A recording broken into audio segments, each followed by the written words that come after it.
रादौर विधानसभा क्षेत्र से भाजपा उम्मीदवार श्याम सिंह राणा ने आज गोगा मेडी पर माथा टेक अपने चुनावी अभियान की शुरुआत की। इस मौके पर राणा ने विशाल रोड शो निकाल अपना नामांकन भी दाखिल किया। वहीं नामांकन कार्यक्रम में केंद्रीय मंत्री अर्जुन मेघवाल व यूपी से पूर्व मंत्री सुरेश राणा भी विशेष रूप से मौजूद रहे। इस मौके पर केंद्रीय मंत्री मेघवाल ने पत्रकारों से बातचीत में कहा कि हरियाणा में कार्यकर्ताओं का उत्साह देख ये साफ है कि तीसरी बार फिर से हरियाणा में भाजपा की सरकार बन रही है। वहीं विदेश में राहुल गांधी द्वारा आरक्षण को लेकर दिए बयान पर कहा कि कांग्रेस कभी भी आरक्षण की पक्षधर नहीं रही है। उन्होंने कहा कि चुनाव में भाजपा के खिलाफ आरक्षण को लेकर दुष्प्रचार करने वाले राहुल की विदेश में आरक्षण को लेकर दिए गए भाषण से अश्लीलता सभी के सामने आ गई है। इससे पहले जवाहरलाल नेहरू व राजीव गांधी भी आरक्षण का विरोध कर चुके हैं। करीब हरियाणा के प्रत्येक क्षेत्र में मेरा जाना हो गया। कोई संगठन की बैठक में हो गया, कोई नामांकन में हो गया। तो मुझे पूरा विश्वास है कि हरियाणा की जनता तीसरी बार भारतीय जनता पार्टी को आशीर्वाद देने जा रही है। 100% डबल इंजन की सरकार बन रही है। देखिए, पहले तो राहुल गांधी जी इस बार जब शपथ लेने आए 18वीं लोकसभा की, तो हाथ में एक संविधान की लाल रंग की किताब लेके आए। शपथ लेके बैठे तो हमारी तरफ से कुछ पूछा गया कि इस संविधान में अनुच्छेद कितने हैं। तो कुछ आवाज नहीं आई, तो किसी ने कहा नहीं, आप कुछ अंग्रेजी में पूछो। तो हमारे यहाँ से कई खड़े थे, मैंने भी पूछा। मैंने कहा बता सकते हैं how many articles are in the constitution. उन्होंने पढ़ा ही नहीं संविधान जी, कितने आर्टिकल है वो नहीं बता पाए। उसके बाद हमने कहा चैप्टर बता दो, वो कम होते हैं, वो भी नहीं बता पाए।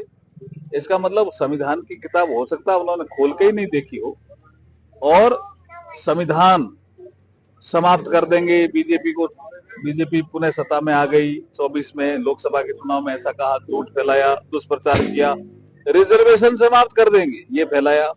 और अब सही कहा आपने कि विदेश की धरती पर जाकर के कहते हैं कि एक समय ऐसा आएगा जिसमें रिजर्वेशन समाप्त हो जाएगा। इसका मतलब वो यहाँ दुष्प्रचार कर रहे थे, असली चेहरा वहां विदेश में उनके सामने आया है। क्योंकि नेहरू जी ने भी 61 में चिट्ठी लिखी थी सारे मुख्यमंत्रियों को कि रिजर्वेशन के मैं खिलाफ हूं। ये नेहरू जी का कोट था, फेमस कोट था। और उसके बाद जब ओबीसी का रिजर्वेशन आया, मंडल कमीशन की रिपोर्ट जब लोकसभा के फ्लोर पे चर्चा पे आई, तो राजीव गांधी जी ने जम करके विरोध किया कि ओबीसी में रिजर्वेशन नहीं होना चाहिए, ओबीसी समाज को रिजर्वेशन नहीं मिलना चाहिए। जम के विरोध किया। मंडल कमीशन की रिपोर्ट बाहर नहीं आनी चाहिए। ये तो रिजर्वेशन के खिलाफ हैं ही कांग्रेस वाले। और ये राहुल गांधी जी ने विदेश में जाके जो टिप्पणी की है, वो उसकी पुष्टि करते हैं कि वो रिजर्वेशन के पक्षधर नहीं। वहीं भाजपा प्रत्याशी श्याम सिंह राणा ने कहा कि आज नामांकन के दौरान जिस तरह से कार्यकर्ताओं व आम लोगों में जोश था, उससे साफ है कि उनकी अब पहले के मुकाबले ज्यादा मतों से जीत होगी। वहीं राणा ने कहा कि आज से चुनावी प्रचार अभियान में तेजी आएगी। देखिए, आज नॉमिनेशन था और नॉमिनेशन पे अंदाजा ये लग जाता है अभी कार्यकर्ताओं की भीड़ कितनी होती है और आम जनता कितना उत्साहित होता है। तो ये सारी चीजें आज पूरी थी। चारों मंडल अध्यक्ष थे, जिले की कार्यकारिणी के लोग थे, प्रदेश के थे, देश के थे, और सब ने मिलकर आज नॉमिनेशन किया। आज से हमारा चुनाव विधिवत रूप से गति पकड़ेगा और चुनाव हम तीसरी बार माननीय नायब सैनी जी के नेतृत्व में सरकार बनाएंगे। क्योंकि पहले से केंद्र के अंदर बीजेपी की सरकार तीसरी बार बन गई। आम लोगों के मन में भी ये बात है कि दिल्ली में सरकार बन गई, हरियाणा में बनेगी, इससे हमारे को प्लस मिलेगा।